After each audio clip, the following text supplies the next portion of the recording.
I will always give the advice, like you should prioritize your personal brand. And if there's ever a feeling that, your employer may not want you to do that, block them. That is my advice.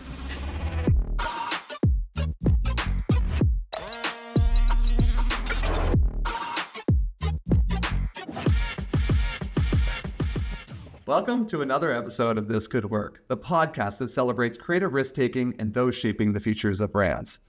I'm Will Trowbridge, your host and the founder of the creative agency Sailor. Today's guest is Jayde I Powell, a creator who pivoted from brand-side social media to focus on her own brand. Along the way, she founded her own consultancy, the M-Co, and continues to work with the likes of Bumble, Essence, and Apple TV. She's a member of the Adweek Creative 100, Business Insider's Creator Economy Experts, and was named Black Women Marketers Little Miss Viral in 2024. Welcome, Jayde. So glad to have you.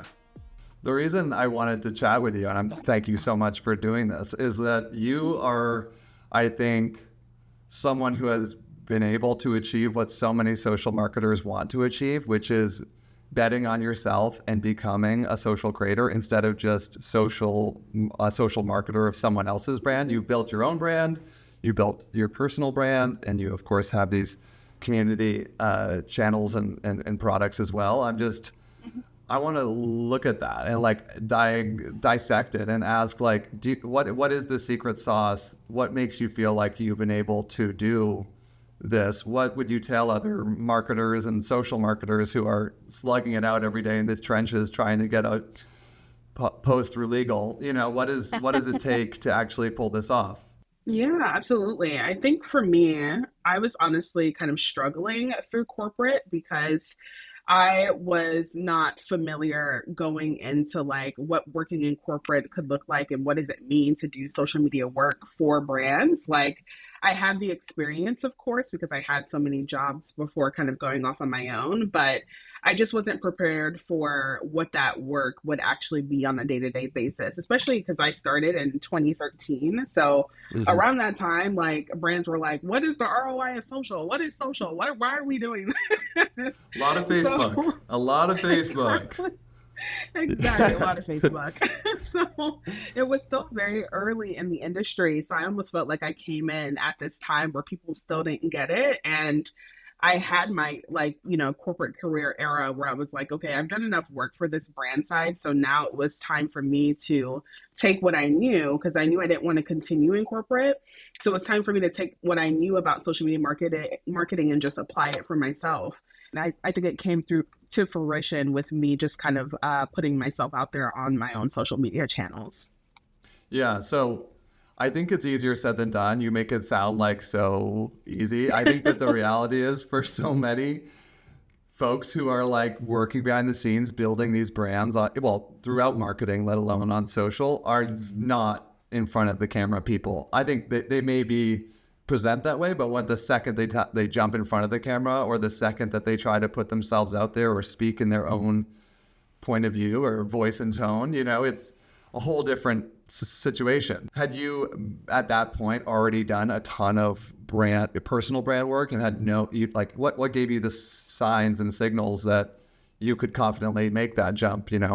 I think in my last role, I had started creating video content for our brand channels, which was Sunlink, the beverage brand that I was working for. And you would go on our Instagram and our TikTok and my face would be there. When I was on the Instagram, I would look back and kind of see how miserable I looked, but the content still worked. And I think that allowed me to get really comfortable with that. And then I was also hiring influencers and creators for a lot of our campaigns. So when I would, write our briefs and think about the best ways to engage them, that work with them really inspired me. And I was like, okay, I see the way that you guys are operating as creators. This is really inspiring me to do this myself. But I think ultimately it took a lot of practice and figuring out what were the best ways for me to kind of execute on creative for my personal channels. I realized very quickly I'm not a speak to the camera type of person where I can just speak in a natural flow. I need a script because I'll start rambling and just Jayde, you're doing great. Honestly, you're doing great right now. I know this is all scripted, but you're doing great. Okay. Thank you. You're I not missing a appreciate beat. that. Thank you. But that was something I really had to practice a lot early on. And then ultimately, the biggest decision that I had to make was just deciding, what do I want to create? And then what do I actually want to share with my audience? And that changed a lot over time. Like, people who were following me on Instagram early on saw that I was like in a whole fashion influencer era. And then I was like, I don't want to do that anymore. And then I was in a travel influencer era. And I was like, I don't want to do that anymore. And then I was in a cannabis influencer era. And I was like, I'm out of cannabis. And Yeah. now I'm doing marketing. I So love it. I feel like that's a what lot we of meant trial when and you were in error. your cannabis era. Yeah. Yeah. Yeah. That makes total sense. So do you feel like Yeah. your followers have, well, I'm just curious, have your followers, they're there for Jade, no matter what Hmm. you do, whatever passions you chase and whatever you want to communicate, they're there for you, right? It's not about any Absolutely. specific subject matter. It's about you at the Correct. end of the day. It's your Yeah. brand. And yeah, and that's why I often tell people that like I don't really have a niche. If anything, I Right. am the niche and people just rock with me. Mm, you are the niche. I am obsessed with that. Oh, that's so good. So I guess the real, like, it sounds like it came very naturally to you. And also you could tell that, even just slinging these other brands and being the face of them without actually being able to inject your personality or your point of view or catering to your community just felt disingenuous, right? And so Hmm. that alone, I think it's like right place, right time. Like the creator Yeah. economy is taking off. You see that these creators that you're hiring through the brand lens are making money. You actually probably see their quotes, so you can put Hmm. that in the back of your head. You say, okay, this is what the market rate is for this type of work. Yeah.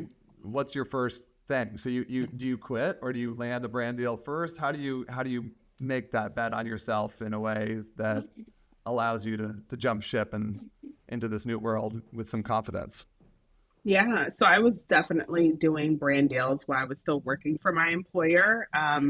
And I think that helped me kind of test the waters a lot and figure out what type of brands I wanted to work with, which took a little bit of time to really like figure out long term. But I think in the days that I would be like working on, Sunwink, which was the brand, and deciding, okay, like, oh, and a brand reached out to me about like their new products they're having Right. at Whole Foods or whatever it was. I was like, I'm gonna take those opportunities. And I know for a lot of people that work on the brand side, it's really challenging because you don't always have employers who necessarily want you to have Mm-hmm. personal brands. Yeah. But I will always give the advice like you should prioritize your personal brand. And if there's ever a feeling that your employer may not want you to do that, block them. That is my advice.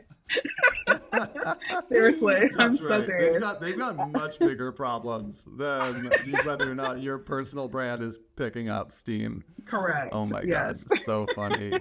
I also agree with that. Yeah, like this is not. I think these jobs, they're chapters in people's lives. Your personal brand is there with you forever. So the investment there is easy to justify if you can make sense of the work that goes into it.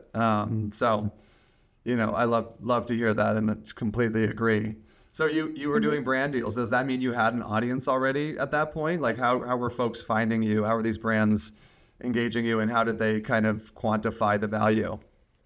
Yeah, I think it was interesting because I felt like the more content I created, even if like I didn't think anyone was looking or brands were paying attention to me, I found that I was attracting those opportunities. I think at Mm-hmm. that time, brands just wanted to see like a body of work and the fact that you had an engaged community. So Yeah. I was putting my all into my content on Instagram even before a brand even like looked my way. And I think eventually it started capturing that attention. And I would work with like the most random brands. Like I remember the Mississippi Museum of Art flew me out to look at their museum once, which is so random. I was What just era were you in during that? Which was that fashion era or cannabis era? this is actually travel era. So it Travel made era. sense. Nice. That makes Yeah. sense. But it was like they literally flew me out to Jackson, Mississippi. I was like, yeah, let's Yes. go. And I was just walking around looking at Sure. art and it was a fun experience. But like once I had a portfolio, just showcasing that some brands, at least, they didn't have to be big brands, but some brands wanted to engage me. And then I Mhm. had that like credibility of just like professionalism with my brand partnerships. I was able to even pitch myself and be like, hey, brands, come work with me. And this is why. And here's what other brands have said. So it Yeah. kind of grew over time.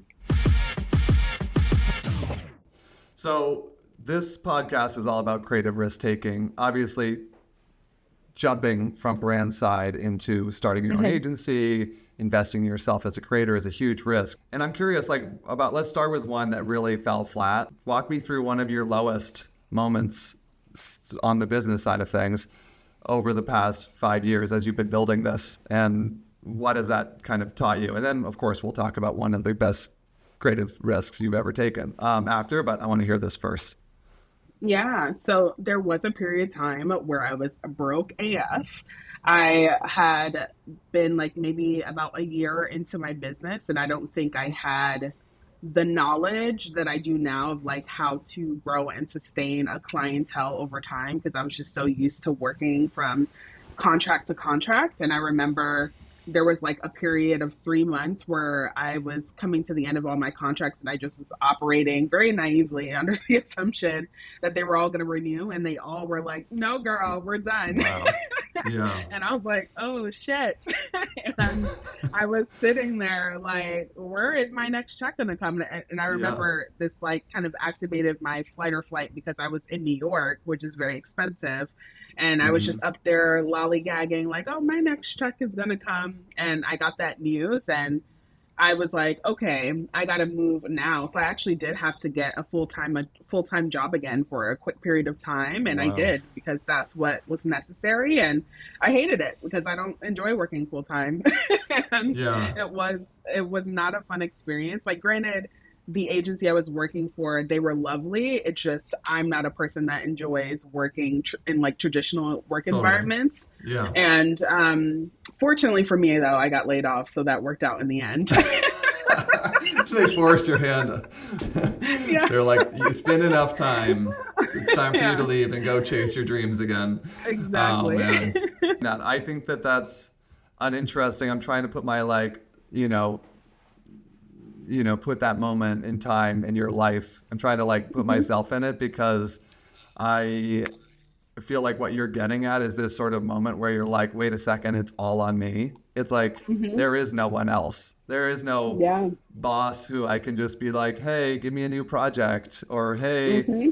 I'm good at that. I'll throw my hand in the ring. I'll keep my job, and suddenly you're able to sustain some level of salary or what have you. And without that consistency, especially in the early days, it can feel like it's just all on you. Well, it is. Yeah. And it's really up to you on what you do with it. So that's really interesting that you were like, okay, I know what I need to do. I have to get this money.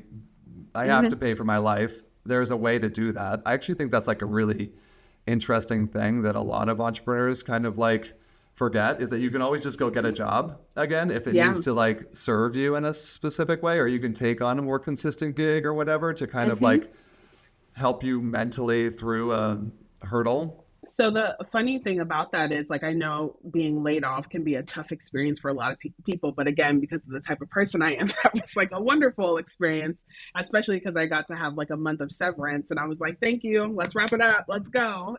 And Wow. around that Perfect. time, I had still been like pitching myself to talent acquisition people at like different agencies, kind of pitching my services as a freelancer and a fractional, and I was able to pick up 2 new clients like right around the time that I got laid off. So it literally worked out. But it's because I Oh my continued to like gosh. put myself Yeah. out there despite having a full time job. Yeah. That's massive. Hmm. Oh, I'm so glad the timing worked out on that. That's Me amazing. too. And I think too, what it did was also set me up for kind of rethinking the type of services that I was offering to agencies as well. Because that one of the first gigs that I got kind of in that period where I was laid off and was kind of surviving on my severance was that a gig as a creative director. And that was my first time doing creative direction. And I think had I let fear get the best of me, I could have been like, well, I've never done this before. I don't know if I'm qualified. But Right. I was like, I'm going to take the job. And Yeah. it worked out great. Oh my gosh. Yeah. Yeah. Add that to the list. Capabilities. Hmm. Just, yeah. Okay. So that was your low. Tell me your high. What's a creative risk outside of course, starting these businesses that you want to talk about and shed some light on? And of course, any learnings that we can all take from it would be awesome. Yeah, I think early on in my career, this was probably like 2019, I decided to purchase a home. And that doesn't sound like it's like deeply related to creativity, but I promise it is because I needed to free myself from the shackles of my Caribbean parents. I love them, but I feel like living with them was stunting my growth as an individual. So I think for me, I remember I didn't tell anyone in my family that I was going to buy a home. I just literally walked into my parents' house and I was like, I'm moving. And I bought a Wow. house and then And I you left. bought, and you bought a place. Yeah. You didn't rent. You bought a Yeah. place. Oh my God. Yeah. That's And that was incredible. yeah, that was my first time living on my own. And it was very scary. Like I was doing the whole entire process by myself. And I remember my realtor would like send me all these like documents and I'm like on Google, like, what does this mean? And I'm Totally. just Pre- like figuring it out along the way. And then I remember after looking at a couple of homes, I was actually in San Francisco on a work trip and my realtor called me on FaceTime and she was like, I found this condo in Atlanta. I think you'll really like it. And I was looking at it on FaceTime, didn't even see it in person. I was like, let's put out an offer. And then I got Hell it. yeah. Oh my God. So Yeah. that's incredible. But that also like brings with it a level of obligation. Now you have to pay for this Hmm. house. Like, Hmm. how has that affected your business? Like, how do you think about that? It's not as easy to just ditch it and go find a new Yeah, equivalent of a job. You own this thing exactly. now. How has that fueled you? Yeah, I mean, if anything, I feel like it's motivated me more to be about my Right. business and to stay Mm-hmm. on top of things Totally. because I don't want to be homeless, of course. And Yes. I think like, home ownership for me wasn't like this like calculated decision. I just think it was what I felt like I needed in the time. Yep. And it was something too that I was like, okay, if I am going to own a home, like what are the ways that I can kind of incorporate my business into that? And that was like a big part of that was like turning my second bedroom into my home office, which was also really Yeah. beneficial for my business as well. Mm-hmm. Especially around the time that the pandemic started and everyone started working from home. I felt like the stars really aligned there that I had an office that I could work out of. But yeah, I think for me, especially as like I do my pricing as a freelancer and a fractional and I work with brands and agencies, I'm always factoring in those costs. Because at the end of the day, I know that Yeah. I need to pay my mortgage and eat, and that's Totally. important for And me. it's also your Yeah. studio. Yeah. You Yes. gotta produce this stuff Exactly. somewhere, right? Yeah. It's like, Exactly. yeah, I mean, I think that's interesting. It is kind of like building out your brand space. It's like it's an Hmm. office, it's a studio, it's of course a place to eat and sleep too, but it's so Yeah. much more for someone who is a creator. It must be. It Hmm. just the walls, the backdrop of your Yeah. entire, a lot of your content is going to be in that space. So you have to be mindful of that Right. and being able to customize it and tweak it and make it whatever you need it to be is a must, right? So I'm Yeah. sure for so many creators, they think of their home that way. Yeah, for Yeah. sure. I mean, even like when I first moved in, my second bedroom was what I called my cloffice. So it was like Mm-hmm. half closet, half office. And then I was like, okay, Jay, you don't actually need these many clothes and shoes. So you can like scale back and put more focus on like growing your business out of this space. And it was such a great decision to just kind of renovate this second bedroom that I have because again, like you just said, like all of literally 90% of my content and like Right. virtual engagements have been done here, and it really does serve as like a hub for my business, which I And appreciate. so your audience is, you mentioned on Instagram and LinkedIn primarily.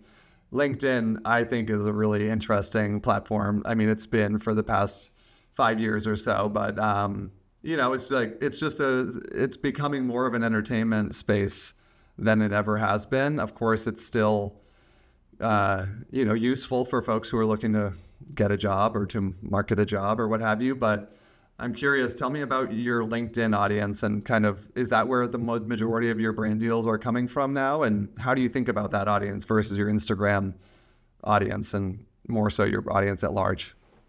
Yeah. So I think the thing that I love about LinkedIn is that it's where all the decision makers are at these like big brands that I would want to work with. And whether that's a brand partnership capacity or a freelancer capacity. And I think as I've been growing my presence there, it's been interesting to kind of see the progression of where my income has come from over time. Like this year, 100% of my income across the board has come from Wow. LinkedIn, which is Oh my insane gosh. to say out loud. Yeah, That's I'm so like, cool. it's just something that I did not expect, but I think for me it's been interesting to kind of engage on LinkedIn in different ways. Like some days it is me talking to brand partners, and then other days it is me talking to potential clients. I think it's the space and the platform that I can be most authentic because I Yeah. know everyone is there silently linking arms and say we're going to sell the shit out of ourselves. Like Yes. we're all here for the same reason. We Yes. don't have to worry about like balancing our dog Hmm. photo with our, sales pitch. Like we're here to sell and we're here to Yeah. buy. It's a marketplace of opinions and Truly. we are here.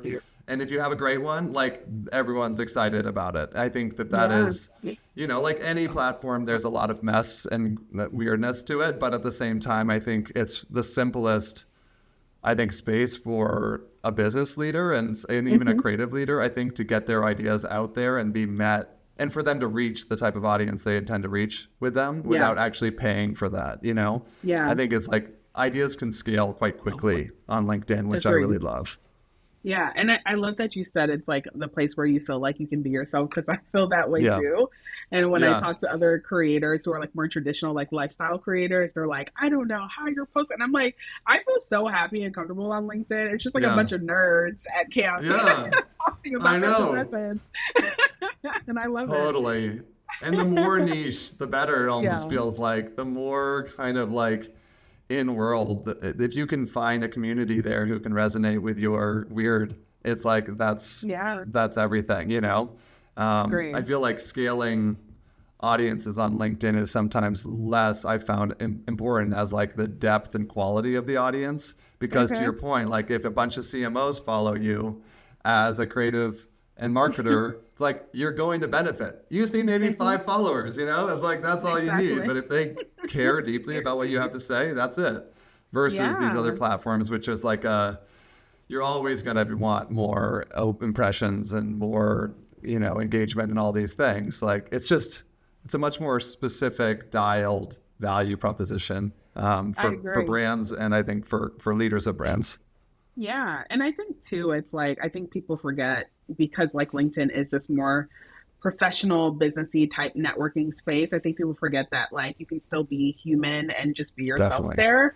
And Hmm. that's what's so interesting to me about LinkedIn, because I feel like we spend so much of our lives like working, and it's so intertwined into what we do. Like it's so part of our Hmm. culture. Like the first time we meet some people, we're like, what do you do? Because that's just like Yeah. a part of our culture. Yeah. And The it's like we weather can't. and then, yeah, career. What do That's you it. do? That's all we Exactly. talk about in our That's all lives, we our talk boring about. lives. Yeah. I think that that's right. I think that I've really started enjoying, one, following you and others like you who really put themselves out there and are vulnerable and talk about real shit that matters to Hmm. real people. And that I love what you just said about like, work is life. I do think that is very much a thing for entrepreneurs. Like Hmm. I think someone asked me once like how I balance work and life, and Hmm. I said, well, I don't balance them. They're enmeshed in so many Yes. ways that I don't Yeah. have to hate half of myself because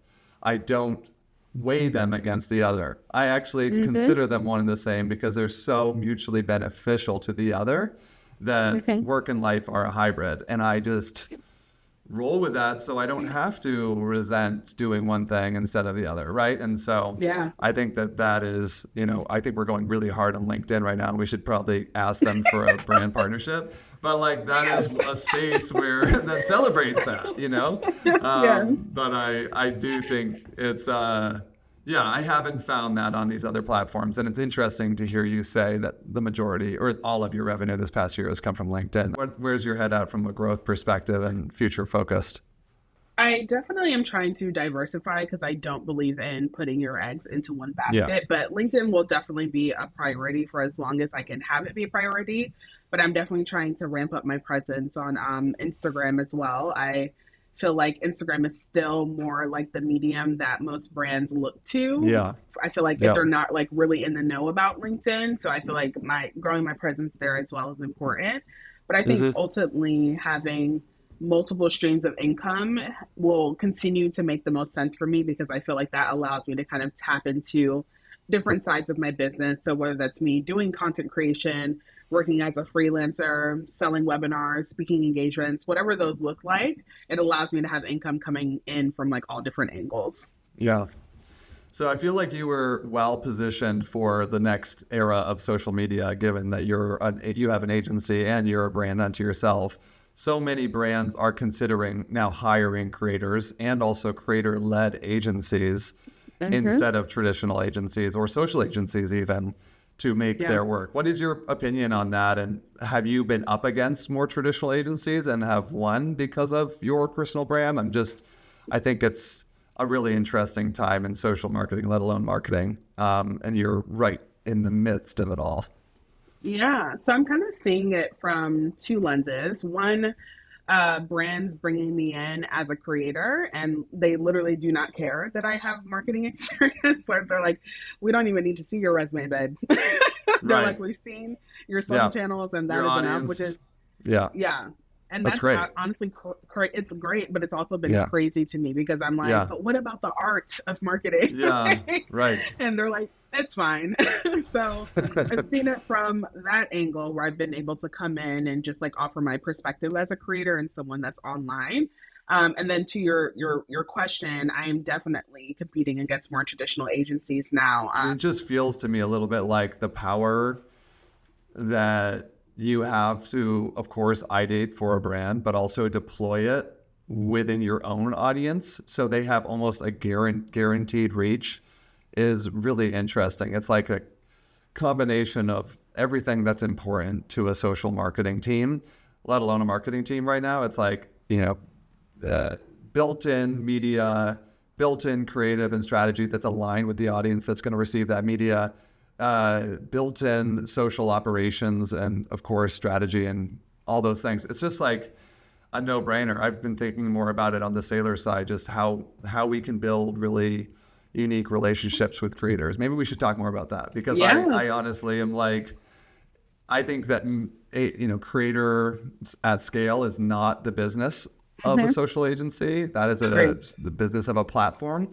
Mm-hmm. But like coming up with really interesting custom solutions with creators at the forefront is like, I think where social media marketing is going, and something where social agencies in partnership with creators will really be the most valuable. It's been interesting to kind of see even the angle from like coming from my brand partners because even more recently, for example, one of my brand partners who I've been working with, their agency who does like all of their paid ads, they approached me not necessarily for sponsored content on my channels, but to produce podcast content for them Mm. where I would be the host. Yep. And I was literally like, okay, here's our production schedule. Here are the videographers, like literally operating as an agency. Yeah. And I think, there is that need where you kind of have that like creator perspective because not to say that marketers don't have it, but I do think when you work with traditional agencies, you can't be as agile as creators can be. I think there's like an understanding with creators and social first creative that like it's like quick turnaround, you know how to Yeah. execute within like Yeah. a week, where traditional agencies need a little bit more lead time. Yeah. Well, I think it's just like it's an age-old thing, at least in Hollywood, like the packaged deal is easier to Yeah. buy. Oh, this is all ready to go. George Clooney's already involved. Like, let's go. It's like, I think that, let alone, like, I think that to your point, the value that a creator brings and being able to come up with an idea, execute that thing because they are the idea, and then publish it because they have an audience who knows and they know what that audience loves. Like, there's so much value in that speed and that authenticity, all those things that come with it. So do you feel like this next year is going to be the year of the creator-led agency? I feel like maybe it's already happened. Maybe it's already happened. Unwell just did it, right? So maybe everyone's doing it now. Yeah, I definitely think it's like creator-led agency, and then I feel like it's also just like creator-led experiences in general, like offline. Like I Mm-hmm. feel like we're already seeing everyone's talking about the shift from your URL to IRL, and Yep. I think there's something quite interesting, especially the more that I get invited to these events. Like I'm seeing more brands that are teaming up with creators and influencers to have these custom experiences. So it's almost like Yep. co-branded events where it will be like for example, we'll manifest Fenty Beauty by Jayde I Yes. Powell. And it's like, I'm inviting my community and it's like, come beat your face for your next like professional headshot, whatever it looks like. Yes. Yeah. And, I think that that's really interesting because I feel like brands are looking at creator communities as the means to amplify their audiences or Yep. amplify their reach beyond social and digital. Yep. Yeah. And then on the flip side of that, AI influencers are a thing. Are you creating a Jayde I Powell little buddy that we can talk to after this? That lives and breathes everything you want it to live and breathe? No. Okay. So Yeah. that was going to be the follow-up episode. Yeah, I'm pro AI to an extent. I Yes. like AI as like a tool. I always call AI like my junior strat. Mm-hmm. However, I think it is not something that I ever want to be like taking, my likeness and my image Yeah. to execute on a digital version of me. But I feel like my value add is that you're getting me and my Yeah. Totally. brain. So that's what I want to lean into. This is so fun, Jayde. Anything you want to shout out or anything you have coming up you want to promote before we sign off?